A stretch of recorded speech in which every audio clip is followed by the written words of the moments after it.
Hello, my name is Jan Kubań, and today in our series of talks titled People and the Systems, I am really pleased and honored to speak to Ruth Richardson, one of my favorite politicians. Usually and normally I don't like them, but Ruth is it's an outstanding politician, and I am really honored to talk with you, Ruth. Hello. Hello, Jan, and thank you very much. I have some knowledge of Poland, and it might surprise you to learn that when New Zealand started its reform episodes, in a very, very radical way, we compared ourselves to a Polish shipyard. In other words, we were so statist, we were so controlled, and we were so dysfunctional that in fact we used the analogy and the example of what was happening in the Polish shipyards as one of the rationales as to why we must change. Yes, but the problem is, and I would like to that you explain this, because we were invaded, as a matter of fact, by Russians. So this political system was, let's say, it wasn't our own invention. So we were forced to obey these rules. But you went down to the crisis by your own democracy, it seems. Could you describe the process which led, the causative factors which led to the situation? Because the situation in New Zealand and in Poland in the same period of time was quite the same, but the paths were different. Right. In truth, it has to be said that crisis was the catalyst for change. New Zealand had tried every socialist method, every protectionist of vested interest method, every state subsidy method, and every means of control, and we had effectively brought the country to a technical bankruptcy. So there was a sense that crisis was the catalyst to change, but two elements made it happen. Yes, there were champions in the form of politicians like Sir Roger Douglas and myself, but the real hero of the reform was the idea of liberty, and that markets work, and that if you wanted better outcomes, those were the forces that you had to unleash in your country.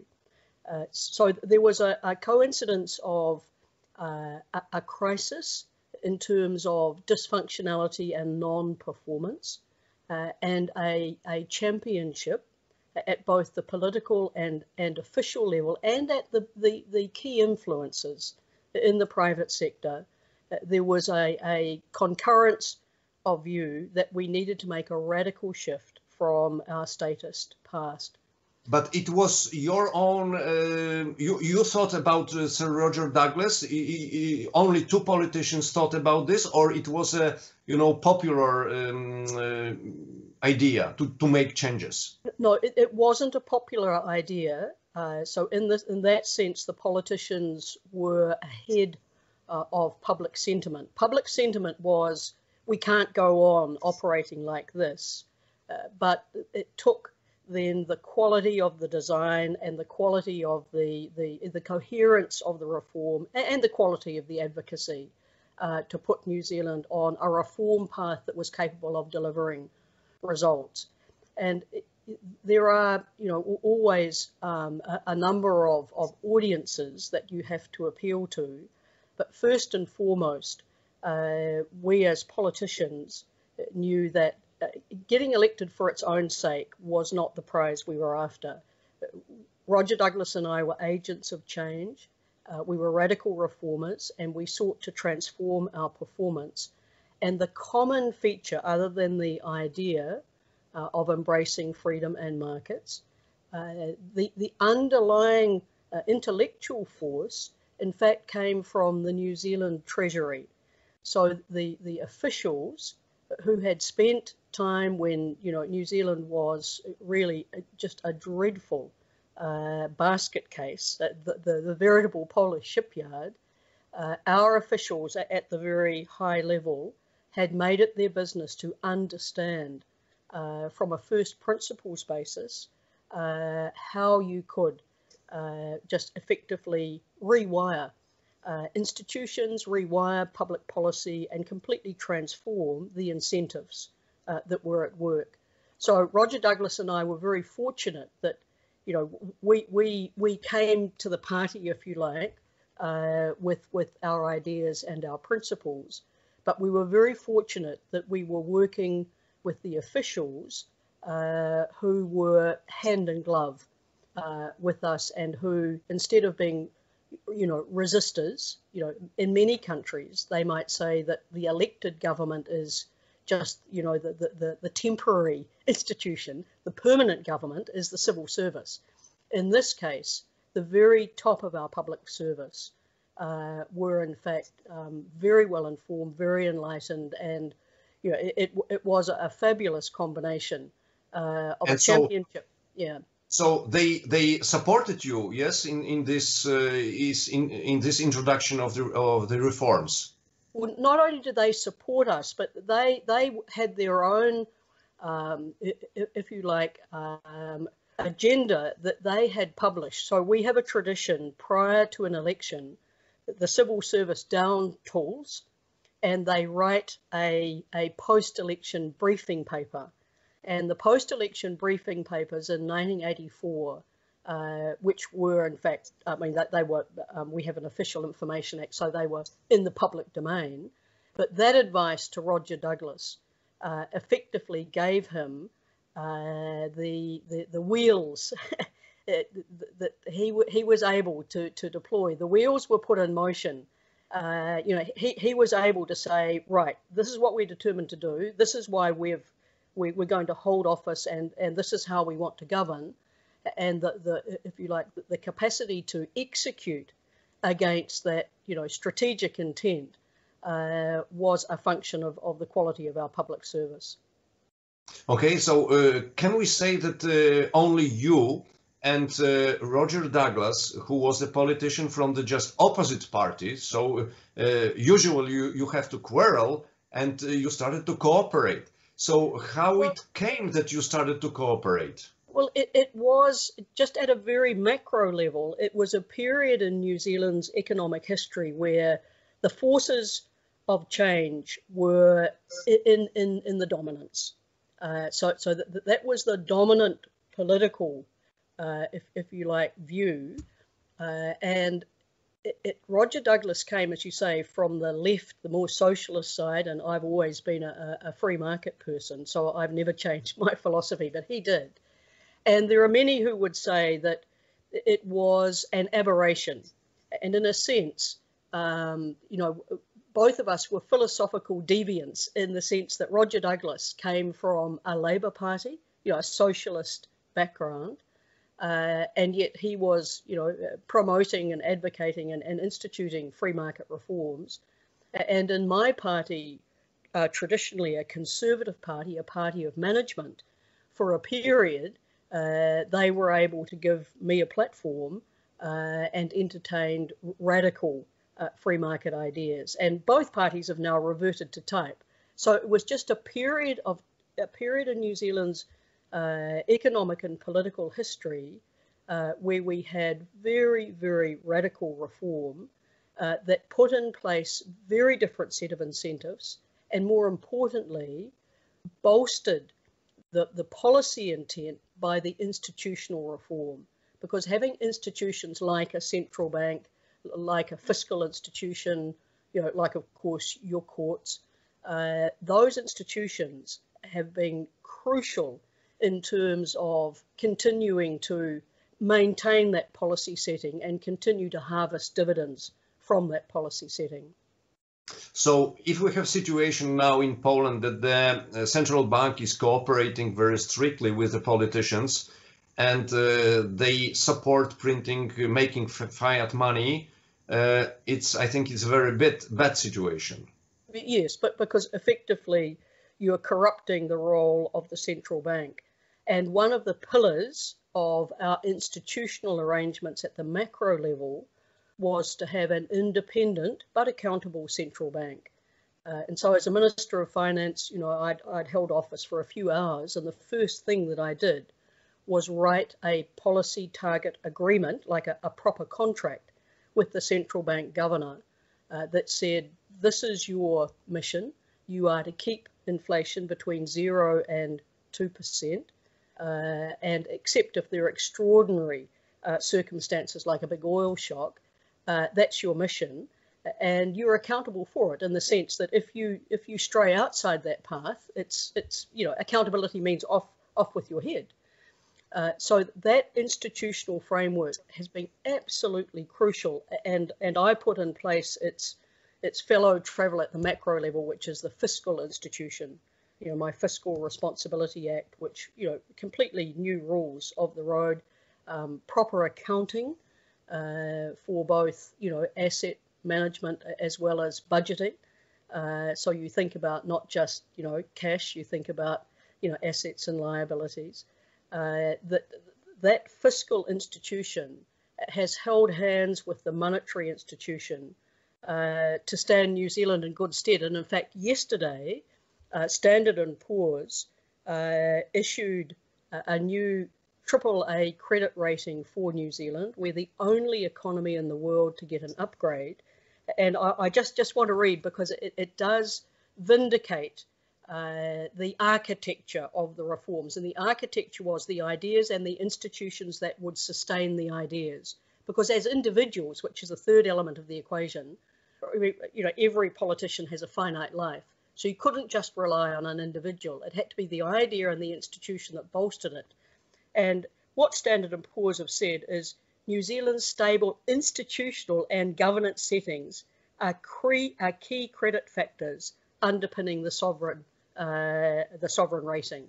So they go to some lengths to praise the way in which New Zealand has monetary independence and institutions that are conducive to swift and decisive policy actions. So this is 30 years on from the reforms. They're the gift that keeps on giving.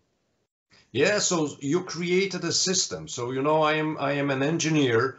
I used to work for 10 years as a biocybernetician, and we dealt with how to create a system which will perform the processes we want. It performs. Okay, right. So this is, I think, this is your main achievement, that you managed to create the title of the book by Bill Freeza, which is translated into Polish by PAFERE, was far-reaching reforms. So I would say it's a very stable system which provides to the country, good.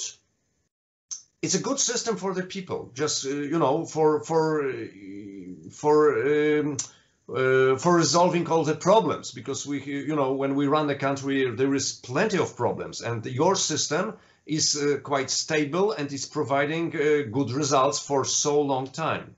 It has to be said, though, that in the wake of that period of radical, far-reaching reform, the New Zealand public paused and thought, do we have the electoral system which is most conducive to arriving at more of a consensus? Because Roger Douglas and I were seen as shock troopers, that this was, in a sense, shock therapy. And notwithstanding that 30 years on, the essential architecture and ideas of the reforms remain intact. In other words, they were sustainable.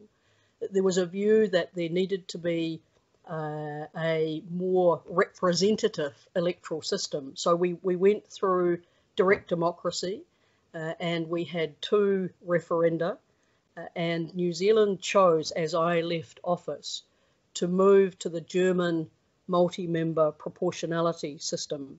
So since 1996, we have had a system of proportional representation. So, half the seats in the parliament are constituency local representatives, and half come from the party list. And it's the party vote that determines the proportionality of the parliament. Now, that's changed the environment. For the reforms, it's been a good thing because it's meant there has been no consensus to turn back the reforms. So that's the upside. The downside is that as you search for consensus, so New Zealand now has the first government since 1996, and we have elections every 3 years. It's the first government that has been able to govern on its own.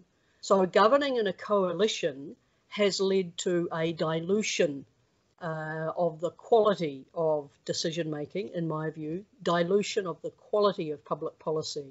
And I would say unequivocally that had Roger Douglas and I been faced with that electoral system, you would not have got gold standard reforms, because in the interests of getting the consensus and the coalition on board, you'd have to make all sorts of concessions and compromises, which of course, you know, I mean, how can you compromise central bank independence? It's either independent or it's not. You know, how do you have consensus around fiscal rules, around the prudent management of debt and, you know, responsible management of public finances? So I think most people would say that we operated in the combination of an electoral system and the catalyst for reform and the champions of reform and the ideas and the institutions all came together over that period in the mid-80s and through on into the early 90s. That really was a major course correction for New Zealand. And notwithstanding that we now have a new electoral system, there has been no going back. You know, the reforms have not been for turning. Okay, so this electoral system was introduced in? Well, we had two direct democracy, which you favour, referenda, in which first of all there was a question put in 1993. You know, do you want to change? And then, if so, what do you want to change to? So we got two goes at it, and by quite a narrow majority, the German system was chosen, the multi-member proportionality system. Mm-hmm. Do you think it's this kind of system is crucial? Could you advise to, for example, to Poland to introduce the same system? No, but because what it does is we have a system of representative governance, and you elect a government to govern. And for me, governing is about assessing the quality of the policy setting, and if major course correction is called for, then that's how you spend your political capital. Whereas, and that's under what was the British first past the post system, which had been for all of our history until 1996. Under the proportionality system, you swing the pendulum away from governance towards representation. And under representation, you have many more voices around the table, many of whom don't have the stomach for the kind of radical reforms, many of whom are there representing vested interests, and most of whom are not wedded to anything other than to keep the coalition just, you know, in the centre, not disturbing the status quo, and their main motivation is re-election, which is the traditional political driver. So I would not recommend a proportional system if you're serious about course correction. And we've been lucky in the sense that we used the period of first past the post to undertake, design and institute that major course correction. And the new system has meant there has been no coalition that's been able to be put together that would wind back those reforms. So the institutions have stood the test of time, even in the face of a new electoral system. Yeah, but what kind of electoral system will you propose? If you have, if you have a country which is, let's say, very badly governed, and you say, okay, now I introduce, so what kind of reform will you start? Will you start with a changing electoral system or? No, I think the actual electoral system and the politicians you choose, and this might be very radical, but to me is the second order issue. The first order issue is the institutions and the policies that are at work in your country. Okay, but how to do this? How to do this? Because all the state institutions depend on the governors. So So what we did was depoliticize many of those decisions. So, for example, as Minister of Finance under the old system, I would have made all the monetary policy calls. Well, imagine that.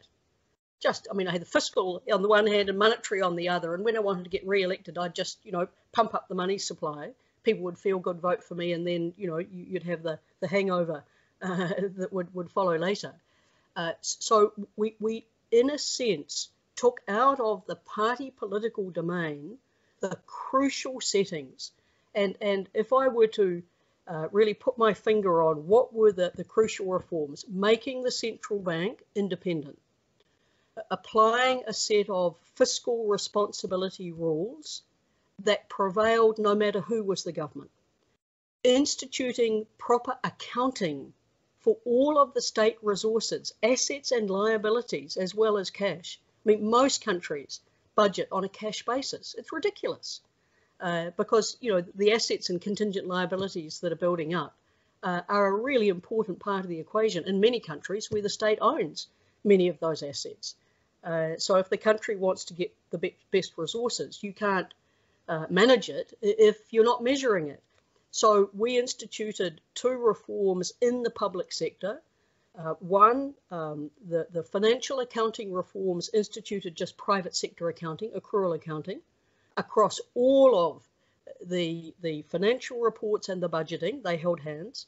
And secondly, we reformed the way in which public servants were employed. So they had contracts. It wasn't a job for life.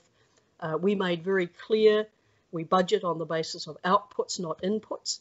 And politicians chose those outputs and contracted for them, and there was accountability for those. So the whole budget process was transformed. And then in the private sector, two really important things.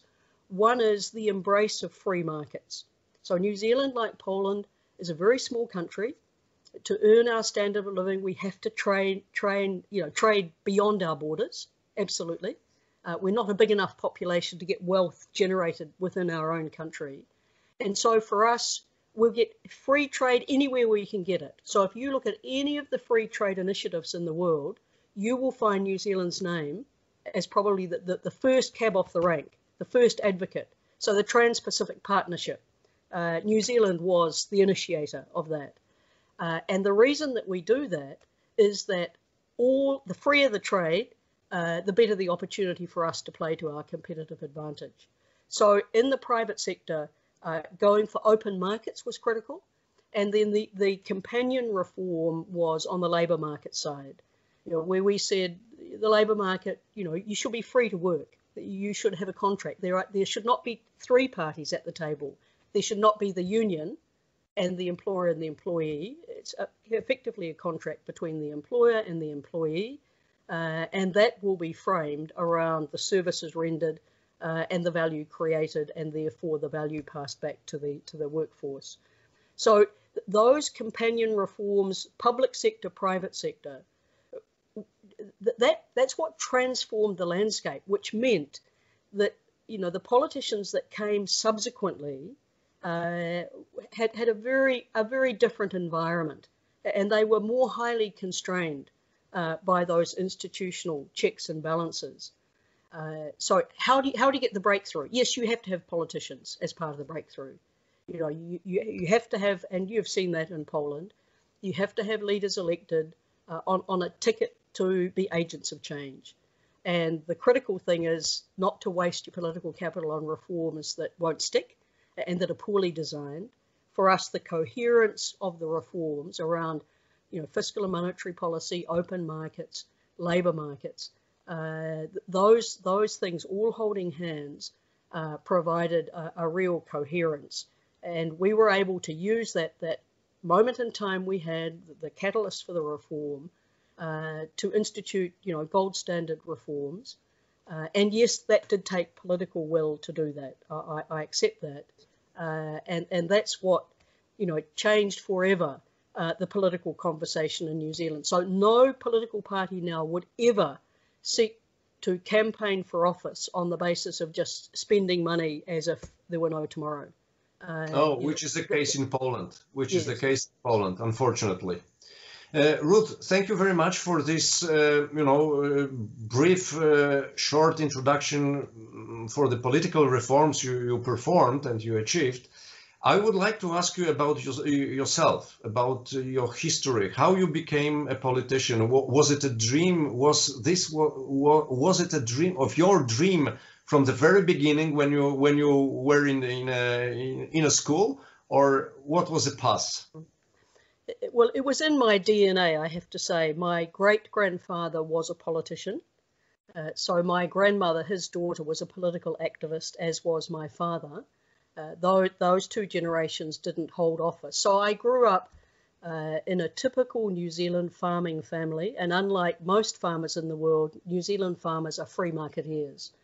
So I grew up in an environment of, a business, farming, a free market philosophy, some political DNA, and I have to say I determined that I would become a politician at about the age of 15, so I was still at high school. And I'm a very strong feminist. So one of the feminism and free markets to me go hand in hand, because it's about opportunity, right? It's about being able, everybody not limited by the system, to be able to play to their strengths, irrespective of, so the system shouldn't constrain them, nor should the gender constrain them. And I saw a country that was, very biased against women. I was only the 18th female member of parliament, and New Zealand had already had the vote for almost 100 years, and in that time only 18 women over that time. So I was determined to break that mold as well. So it was the free market in me. I could see a country that was going to the dogs, and I wanted to play my part in reforming. And I must say that my ambition was always to be Minister of Agriculture, because that's the environment in which I grew up. I got a law degree. I worked for our Farmers Federation, our Farmers Union, if you like. So that was my natural gravitation. But because agriculture is so key to the New Zealand economy, I thought, well, I've got to be the Minister of Finance, because, by setting the rules of the road as Minister of Finance, naturally agriculture was going to benefit from that. So I set out with that goal at a very early age. I was fortunate. My family encouraged me. I sought advice. I did a law degree because that's, a good tool of the trade. I worked for a minister for 3 years to sort of get to know, the way the system worked, and then made a profile for myself, as a really young firebrand, if you like, and was, quite strategic in the choice of the electorate that I represented, where I've lived for 40 years, because I knew that, politics is like drinking a glass of water. You consume your political capital, your water, every day. You consume it for good or bad purpose. I was determined for good purpose. So by the time I was 30, I was in Parliament and on my way. Okay, so and do you remember your milestones as far as political career is concerned? So the pivoting points. Yes, well, the milestones were, first of all, to be recognised nationally as somebody who was a very well-informed, serious advocate of change, which I was before I got into Parliament, was recognised in both farming circles and in feminist circles as having those credentials. Secondly, it took me three elections to be elected. So I started when I was very young. I first sought office when I was 23. So it took perseverance. Having been elected in a very, very safe Conservative seat, the first milestone was I wanted an institutional reform to have open government. You're a fan of direct democracy. People can only make choices that are high quality choices if they are well informed, if they have high quality information. So I was elected in 1981. In 1982, I was part of the parliamentary committee that wrote our open government legislation. So for me, that was a real milestone in 1982. A personal milestone was to be only the second woman to hold office that had a child in Parliament. In fact, I had two. That was 1983. And so that was a personal milestone to demonstrate that you could hold high office and have, you know, the joy of a high quality family life, and for a woman hold office and be a mother as well.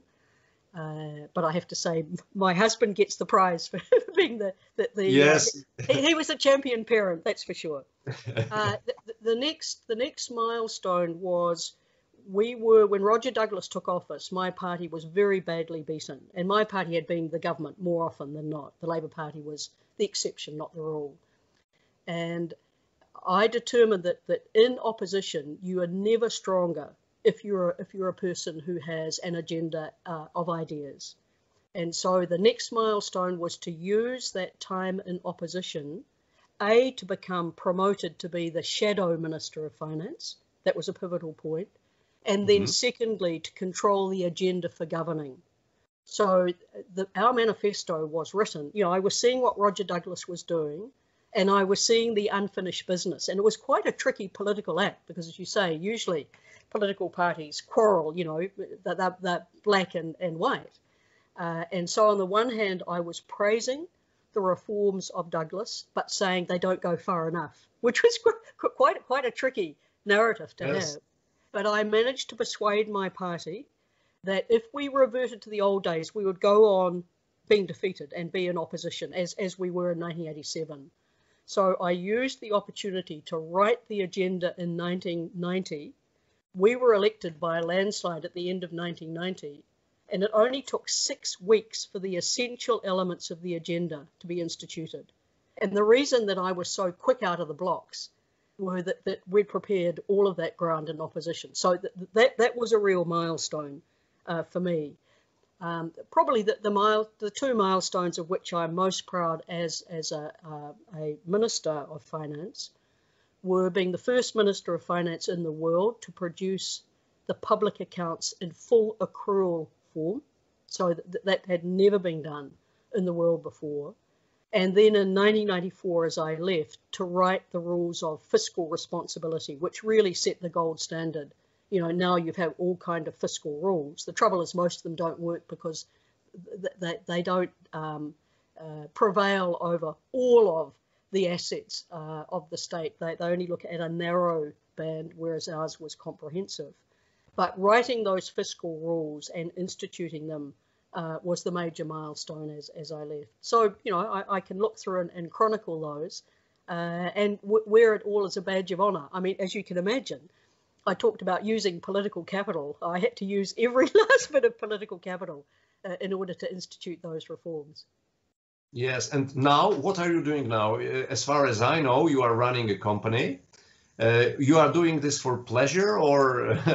No, well, I've spent as much time now in my career out of office as I was in office. So I've really balanced my the public domain and my policy making with the private business. And my sort of personal philosophy is that there are 3 major causes in life: nation building, so that was my time as a Minister of Finance and a radical reformer; business building, which is my domain now; and the stuff on which everything is built, which is the family.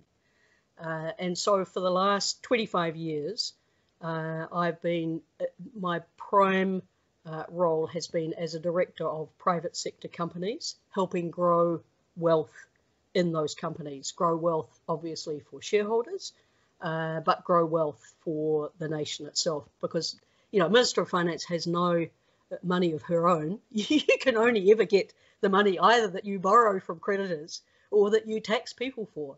So creating a wealth base has been very important to me. And I've also done quite extensive sovereign consulting with other governments since the mid-90s who've looked at the New Zealand experience, wanted to understand it as you do, and want to see how they might, in their own culture and context, how they might translate those ideas, those institutions, in order to get the kind of success that we've enjoyed. Okay, so thank you very, very much for this extremely interesting interview.